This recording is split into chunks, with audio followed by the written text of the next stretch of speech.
Good morning, everybody. Good morning, Adele. Good morning, Linda. How are you? Morning. Thank you for everybody that's been patiently waiting for us to go live.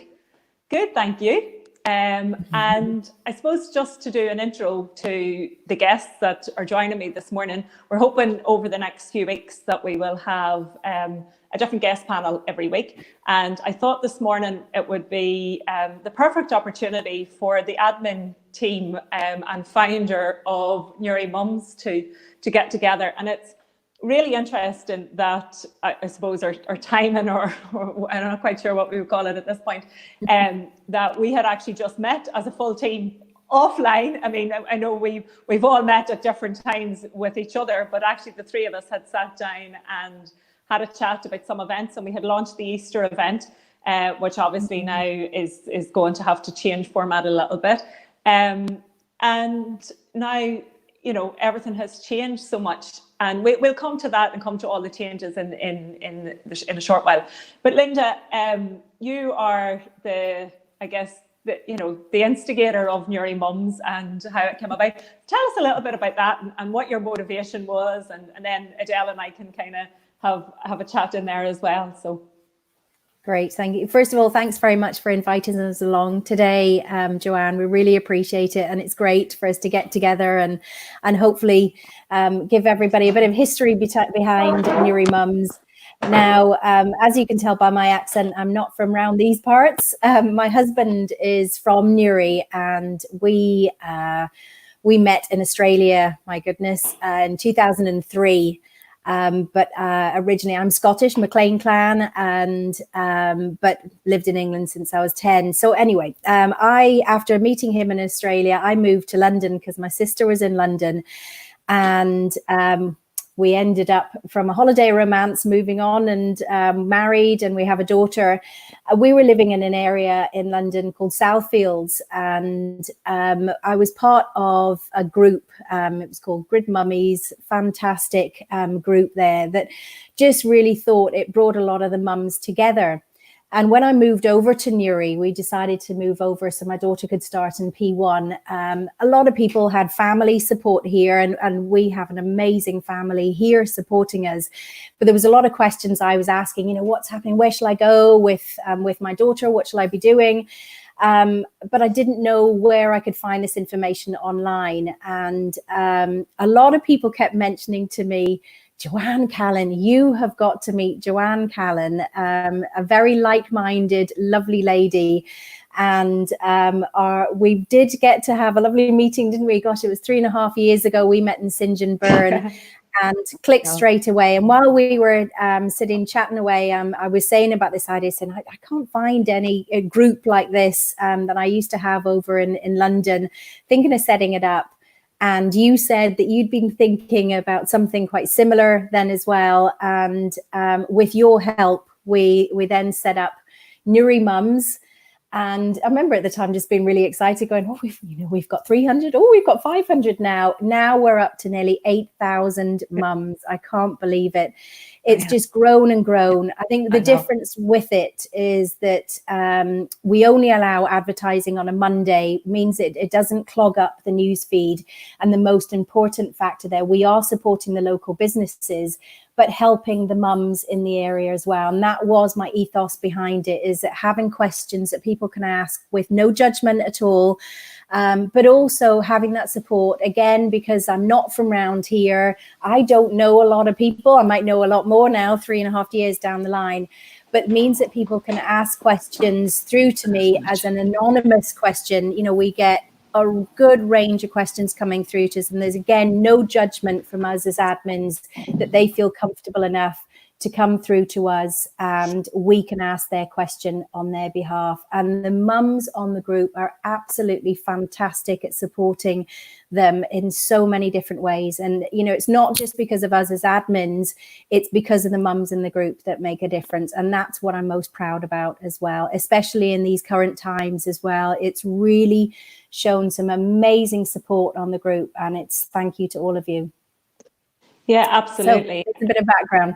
Yeah, and I lost some sound there for a little bit in between, but absolutely. I mean, it was that, I think, where we were talking about, you know, now a community of 8,000 mums, and, you know, everything from the simplest question to more complex ones. And obviously with the private messaging function, that has been really well utilised by our mums, who sometimes, you know, obviously want to ask questions that are of a more personal nature, or they want to remain anonymous. And I think that sense of community, for me, you mentioned the advertising on a Monday. I think as well, one of the things that really keeps it as best possible. I mean, it's an online community, so we can't, with anything online, there's, you know, it's impossible to maintain 100% safety. But one of the things that I love is the actual, you know, and I know Adele does a lot of the kind of going through the requests, and that's a mammoth job, in that there's, like, you know, there's times I look at it there and there could be maybe 200-300 people sitting as requests, and I know Adele gets through them really quickly, but sometimes it can depend. If there's a particular topic, then obviously more people want to join it. And I think, you know, making sure that the questions that we've set on the group are answered, and that that, you know, that it is that we do our best to check, because obviously with online profiles, it's quite difficult to do that. And I know, Adele, that's certainly something that I'd be in awe of when I look at the numbers and you know, the process that needs to go through. And I think that's really appreciated by the mums that are part of it, that we do ensure that as best we can, kind of a safe space. Absolutely, Joanne. I mean, you know, I think it's important that, you know, these mums come on here. Some of them have, as you said, very personal questions. Some of them feel free, you know, they can ask them themselves. Some people like the admin to ask them. And I think it's important that we have all like-minded people, you know, in the group. Otherwise, you know, you get clashes. You get clashes anyway and stuff. But I think it's important for people to feel safe. It's like a safe place to be. And absolutely. I think having it an all-female group. I know we used to have there was debate way back at the start that, you know, perhaps maybe we were a bit we were discriminating against the dads, etc. But I think most people, the majority, came back with, you know, the idea that it's a mum's place, it's a woman's place, and, you know, the dads can have their place if that's what they want to do. But yes, going through the requests is important, and I do take it very seriously. I don't just click accept. I do follow like a little process. I do kind of if they're a little bit unclear about, you know, what they're about, I do kind of delve into their profiles a bit. Investigative work going on. And I think it's important, you know. I think it does. I think it keeps that safe space. Sure. I think going back to that as well, what's really important when people are inviting their friends into the group, that they make it clear to them that they must answer the questions to join. We have, you know, that's where it can build up, where people have then sent the request on to another mum to join. They might not realize that they have got to answer those key questions before we approve them. And then if it's not answered after a period of time, if it's sitting in that box, we will then decline that. It's not because we're specifically declining that person to say, no, we don't want to join. It's because they haven't answered those questions. And it does build up in that inbox. So we've got to clear it out after a while. Yeah. So if you are inviting your friends, as long as they're in the Newry and the local area, as well as a mum, we will then approve you to join. That's right, isn't it, Adele? The main approver? Yeah, I do. I mean, obviously there are situations where they may not be a mum, i.e. they could be an educator or somebody that offers childminding services. And as you know, we're inundated at times with people looking for childminders and childcare. So, you know, obviously those sorts of people, they don't have to. It's not a prerequisite. I mean, I guess that's myself as well, in that sense that it was kind of to supply some of the well-being, health support, general emotional well-being and that kind of thing. And then obviously because I had connections in the area when we were first setting up, it was a way of getting things out there. So just, you mentioned, because this bit I absolutely love, and I'm a huge fan of synchronicity and serendipity and sliding doors moments and all of that. So I absolutely love, tell us the story about the connection between you two, because I just love that. I think it's an incredible connection. Adele, shall I pass that to you? You tell the story. Yeah, Adele, tell us your story of coming to Newry to begin with, I guess. It is, and I kind of find it fascinating that 2 out of the 3 of us are not from Newry. Although I'm not from far away, I'm like up the road, as they say. I think that's an interesting one, Adele, that we're now on Destination Newry. So Newry obviously became your destination of choice. And quite possibly final destination. As somebody who's moved around quite a lot from they were 19 now to Newry, New York, London, and a few places in between, Philadelphia. Here I am in Newry. But Linda and I lived on the same street in London, in Southfields. Although I didn't really know Linda, I knew Rory because he was manager of the local pub. And the only local pub, so the only one on the street. So obviously it's where we went to, although back pre-Rory, it was quite maybe a bit rough. And when Rory came along, he completely transformed it, and it became this almost like hub for families and mums and kids. They even hosted really good like sensory kind of class some mornings, fantastic, where you brought your kids, and that's where I met Rory. He was there with Megan, and we got chatting, and obviously we're, not far miles apart back home in Ireland. But I didn't really know Linda in London at all. I knew Rory. I met you a few times, Linda, but that was it. Yeah. It wasn't until I realized that Rory and I were moving to Newry with our families within weeks of each other, which I met Rory and Greg's one morning. We were having a good chuckle over coffee about it. And lo and behold, Halloween night, I was down in the Halloween market and I saw Rory. I don't think you were there, Linda. But anyway, later down the line, Linda, Rory and Megan drove into my street. Yeah. And we kind of looked at each other and went, what are you doing here? Why are you on the street? I invited them in for a cuppa, not in Linda's case, obviously, who doesn't drink tea. Very odd. 2 out of 3 of us don't drink tea, so that's a whole conversation. And, I have my water. It just literally went from there. There was almost like, I have to be honest, there was almost like we were meant to meet, because there was opportunities everywhere for us to meet. It was a little bizarre, to be fair. And it just started from there. So we obviously have the, some things in common, the Southfields thing. And I realized very quickly coming to Newry that I was also had no idea where to start. I had 2 young kids. They were only 2.5. I was used to bringing them out to classes, meeting with other mums, engaging with other mums. And here I was in Newry, no job, 2 kids, husband who worked a lot, and I found myself quite alone. And then I found somebody messaged me about Newry Mums, and I was like, oh God, great. And then that's how I found then Linda. And then, like I said, weeks later, she drove up on my driveway. So yeah. I wasn't stalking you. Stalker.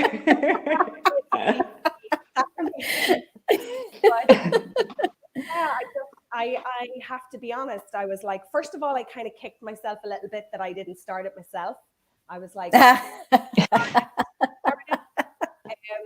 but just, it became a bit of a lifeline for me, because the people, my friends that I had here in Newry had no children, so they couldn't offer advice around that. And I was struggling a bit, I kind of felt a bit kind of, well, what now sort of thing. So Newry Mums was a real lifeline. And just now, 3.5 years later, it's an amazing place. And you're right, Linda. The group exists because of the mums in the group. And just the sense of community and the sense of people wanting to help out each other just going to great lengths to help each other. I mean, it's lovely. It really does tackle to your heart. Yeah, I know, and it's I'm so proud of what it's become as well, and the support that the mums are giving each other. It really is one of my proudest moments, I must say, is setting up Newry Mums, and think it's voluntary work that we all do. It's not something that we're trying to promote for ourselves. It is something that has just grown organically, and as I say, I'm just so proud of what it's become and what the mums have done in the group as well to help each other, especially in the current times. Absolutely. And I think, you know, what we're talking about there is local connections. And obviously that's something that Destination Newry, you know, do very well as well in terms of sport provision and different things. And now this opportunity to offer live programs from our local community, because I think now more than ever, you know, over the last couple of weeks even, it has become so apparent of how really important local connections are. And when people now are, as we know, you know, social distancing, self-isolating, all of those things, to have the opportunity to, you know, watch in on a chat like we're having, or, you know, some of the other shows that will be going on, and to get, I caught last week, you know, the program that Destination Newry did, and it had, you know, a local counsellor, a local doctor, because in a time where so much is moving online, it's very easy to get overwhelmed with sources of information that are not relevant to local, you know. It's and we joke, obviously not in times like this, but, you know, there's always that joke that goes around that says, you know, here's Mary sending Sharon the dog that's lost in South Alaska, you know, and it's like, and I think now more than ever, it's important that we are able to get information from local resources and local people, and to feel that sense of connection within our homes whilst we, you know, and I guess, you know, we the term social distancing has obviously been the one that's being used. I personally am a big fan of words, and I feel that it's really important that we talk about in that, you know, physical distancing, because from what I've seen, people are actually becoming more social. They're keeping their physical distance, but there is more, you know I've spoken to my sister probably more in the last, we would have spoken every day, but now it could be 2 or 3 times a day where you're checking in, and, you know, it's all of those things. So I think now more than ever, that local connection and anything that can bring people together can feel has a sense of security about it and a sense of safety, which is absolutely what we all need right now. Yeah, definitely. And I think what's important with our group as well is that it's people from all walks of life that are, you know, all around Newry and the surrounding areas and need help in different ways. And I think that's really important, that we are there for them virtually.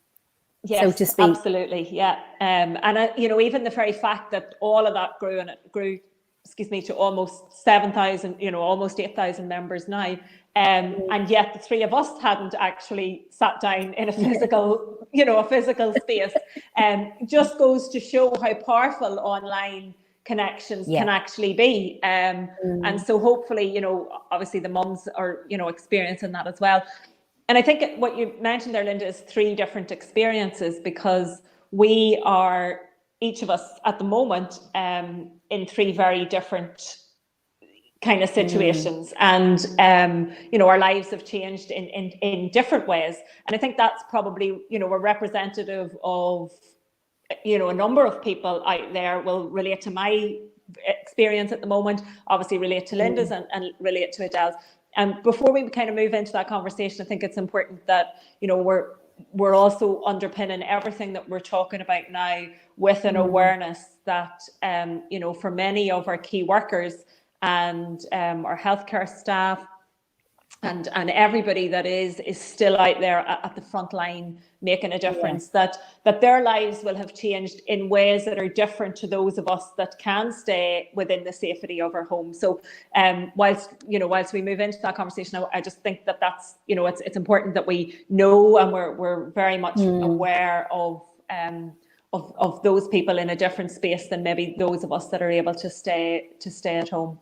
Definitely, I think that's a very valid point, and we're seeing that with some of the posts that are coming on Newry Mums as well. You know, there's nurses, there's doctors that are posting on there, and key workers within the shops too. And we've got to be very mindful for them when we're asking these questions. Where can we get so and so from certain shops? You know, we are at a critical point now as well, and we've got to be mindful that those people are out there, you know, saving people's lives, saving our lives as well. And it's, you know, we've got to have a lot of respect for these people. It's just amazing what they're doing. Really is. And I just noticed Teresa Haughey mentioned in there that she's one of the members of the Newry Mums, and she's watching in at the moment. She's just come in there with a comment just saying that it very much reiterated, she loved hearing both your stories of moving to Newry. She's moved from Boston and finds Newry Mums a super resource. So thanks for shouting in there, Teresa. It's lovely to hear from you.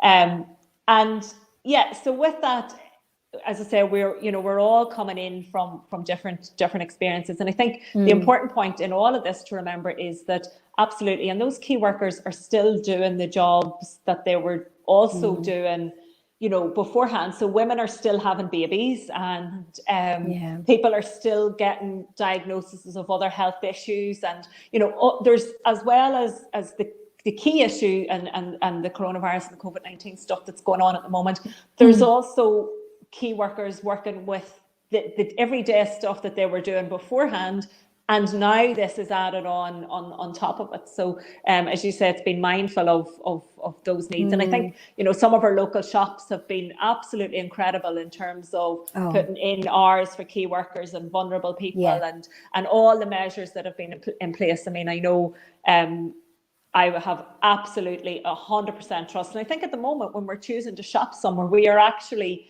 you know, we're putting our lives in the hands of those people. And the measures that I've seen from our local businesses have been absolutely above and beyond. And you know, and then, you know, they seem to have had the measures in place in advance of even some of the regulations coming through for them. And I just think they've taken the community wellbeing to an amazing level. I think it's been excellent.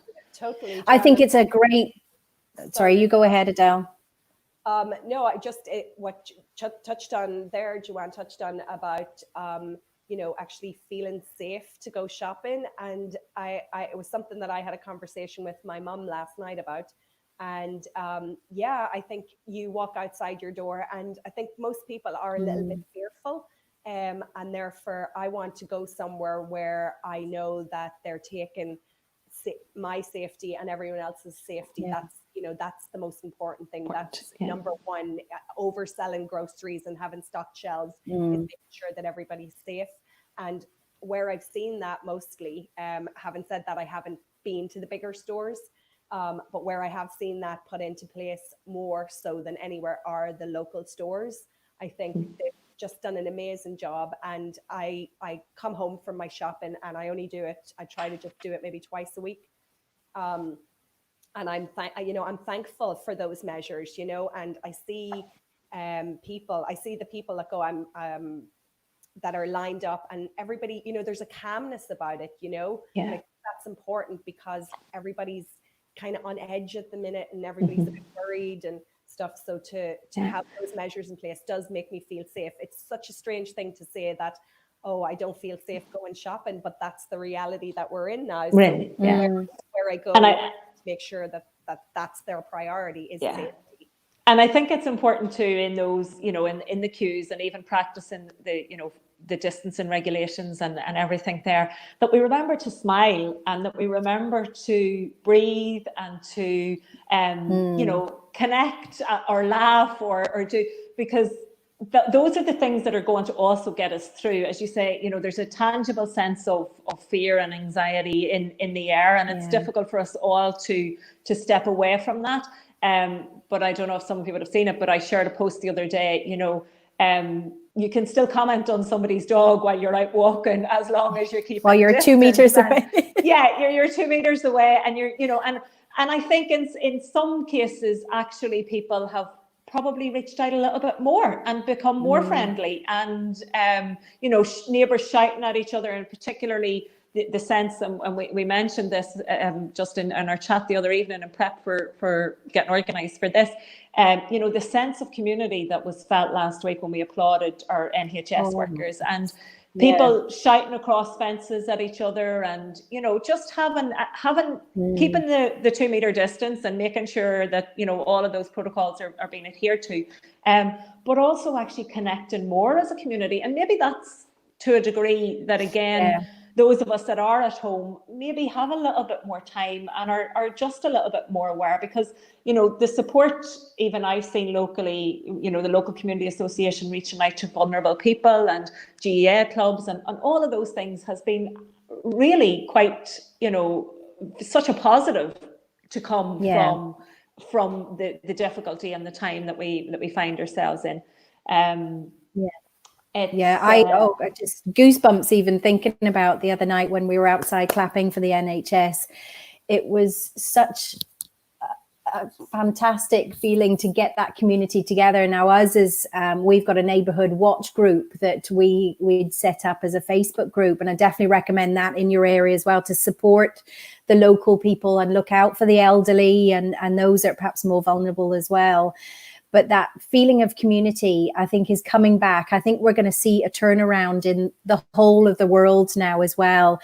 And the mindset that people have and the priorities in life are hopefully going to change. And, you know, it may be something to help the younger generation as well and bring families together, which I'm really hoping is going to happen. Yeah, absolutely. And I know, as we mentioned, we're all in kind of different scenarios.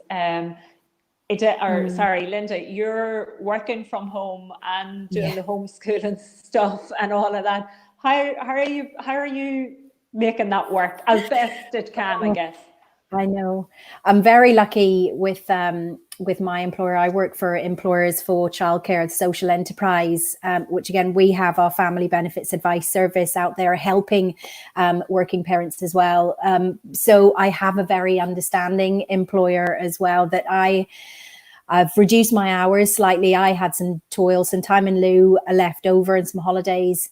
So I've broken it down that I'm working 10 in the morning till 3:30. I had to let them know that I'm having a little bit of a break today. But also my priority then was just making sure that Megan was okay. So in the morning, I have that time with her to get everything prepared. She gets her work sent home. Now, we only have one child. Appreciate there's lots of households out there that it's absolutely manic trying to look after all of your kids while you're working as well. But even so, you know, we're trying to juggle making sure that Megan feels comfortable with the work that she sent through while we're trying to work as well. So I have a little sado schedule. Now, I haven't done it in times or anything because every day can be different. But even if she has a guideline on what she can do, and it's a mixture of fun things, but also dipping in with her work that she's been sent from school as well. And she gets a little treat of a hug with mummy and daddy after she does each of these things, as well as a tic tac. Woo! Easily pleased. My two would literally look at you and say, no, a tic tac. Yeah, no, well, that was last week. We'll see what happens this week. It worked last week, but who knows? I think we've got a few weeks ahead of us. And then as I say, I finish at 3:30, and that's our priority is then having that quality time as well and doing our exercises. So we've been going for a little run in the area and then doing our exercises at home as a family together. And we haven't done that before. We've done basic things, but we did it Monday to Friday last week, and it was brilliant. Again, going back to what I was saying about bringing the family together. So that was our routine, that our treat at the end of the day is our exercises and having some fun together as a family. We'll see if that works this week. As I say, every I think that's it, isn't it? That every day, you know, and one of the things that I find is that certainly from, you know, the conversations that I've been hearing and having is that there is a more flowing way emerging, in the sense that, you know, whilst there's a routine and a schedule, but it's a bit more fluid and is responding to what's needed in the moment rather than having to be set. And I know the resources that schools have sent home have been amazing support, particularly in situations where parents are still working at home, because that allows, you know, those tasks to be set and done. And then there's also, you know, there's equally as well some of the, you know, the concepts and the ideas around allowing the teaching to happen in a less formal way, if that works for your family too. Because, you know, again, it's I think the key is not to compare one situation with another, because no two families will be experiencing this even 2 days the same, let alone two families the same. And I think giving ourselves permission to recognize that, in a sense, what's not actually happening at the moment is, it was, you know, we're talking about schooling at home.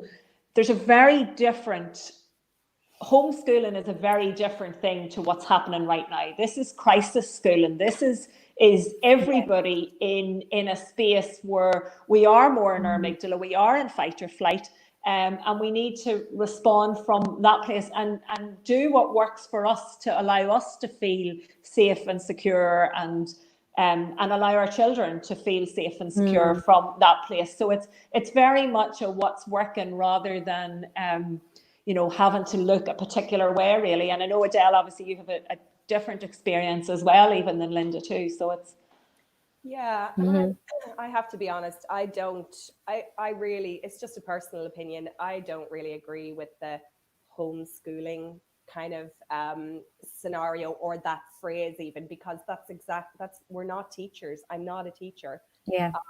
And I have friends who have, you know, and with best interests at heart for their children and for themselves, you know, created, you know, half-hour schedules, you know, where it's the day is completely timed out.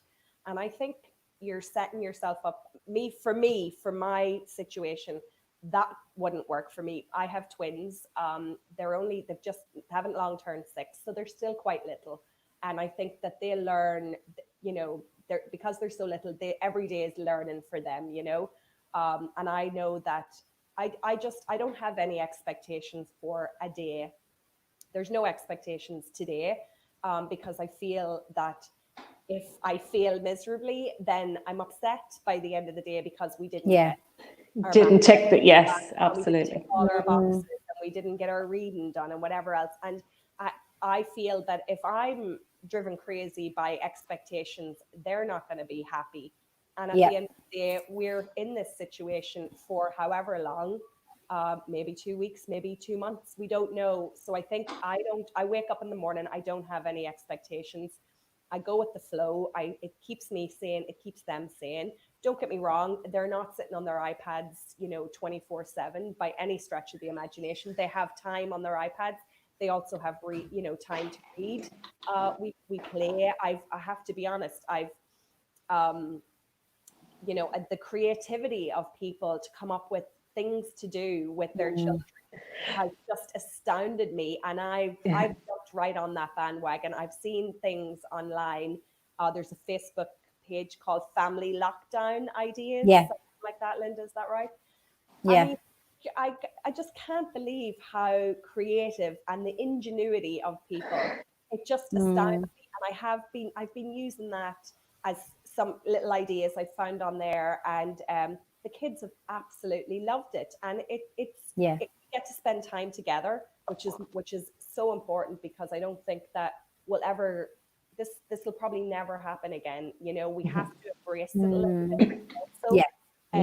So it's scary, and it's very different, and you know, we don't have an end time, but I think we'll never be here again. So for me to be able to be at home with my kids, my husband to be here, hasn't happened ever, and will never happen again. So I'm using the time as well as I possibly can, and I'm doing schoolwork with them. So you know, I don't want anybody to think that these poor kids are not learning, or they're not academically, there's nothing academically done. There is, but it's done when it suits, when we can figure it out. But we've just had so much fun, just like making things up, and they've loved it. I think that they've probably seen a whole new side to me, and yeah, they're loving it. They really are. Yeah. And they're happy. They're so happy. I can't believe it. You know, I thought by now we'd probably be like hanging off the cliff and thinking, I can't do this anymore. But they're keeping me sane because they're so content. Yeah. And I think I think absolutely, you know, the two different scenarios that we have there in the two different situations is reflective of what's going on out in the community, and that, you know, everybody is in a different place. So it's really finding what works best for your family, your situation. And as I said, mindful of the challenges then for key workers who are also looking, you know, trying to figure out childcare and all of those things. And I think the homeschooling point is such an interesting one, Adele, because I mean, I have lots of friends who homeschool and have homeschooled for, you know, numerous, and that's always the message that they are trying to say, is that homeschooling, and more of them have become a bit more vocal over the last while, in an attempt to support people, is that even traditional homeschooling, which is, I definitely don't think that's where we're at the moment, but for people who opt to homeschool or who find themselves in a homeschooling situation, again, learning happens in a very different way than it does in a classroom. And that's, you know, I'm in and out of schools all the time. Part of that is numbers, that's the environment, you know, there's so many reasons. But when someone is homeschooling their children, learning can happen in a very different way.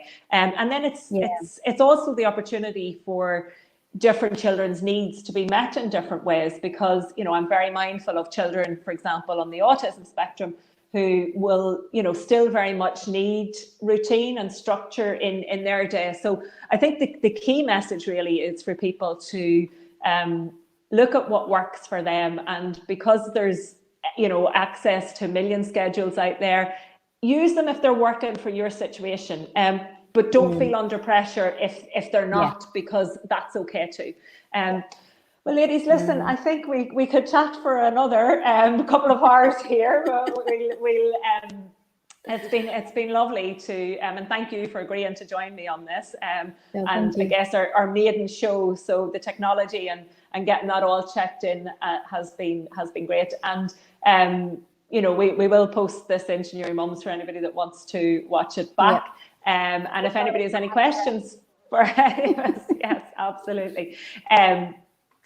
Please do feel free to get in touch. I'll be back on Thursday with 2 new guests, and I'm sure I'll have the ladies back on in a couple of weeks when we'll have some more topics to explore with you all. Thanks to everybody for watching in, and we look forward to chatting with you all soon. Take care, everybody. Ladies, thank you. Thank you. Bye.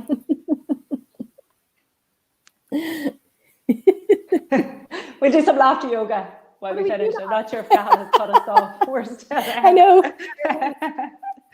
Super. Thank you so much.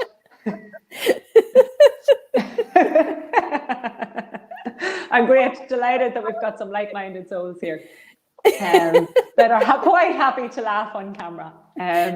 And again, we've another beautiful sunshiny day out there as well. So hopefully we get a little bit of fresh air and some sunshine as well. I was talking to Graham about that last night. Mother Nature has a really, really sick sense of humour. Absolutely, yeah. And one of the things I was wondering was, you know, had the weather perhaps been our typical weather, then there may not have been the need to move so strictly with some of the regulations in terms of distance and travel and being out, because the weather has certainly lent itself to encouraging people to congregate in some of those hotspot spaces. Whereas I think if it was bouncing rain outside, there would be less of an appeal for that. So, however, I think it has definitely played its part in kind of keeping us all okay. So, ladies, I'm going to pop us off, I think, and we'll get a chat again soon. Take care. Okay, guys. Thanks again. Bye. Bye. Did I just turn off? Shall I leave the studio? Yes, just leave the studio.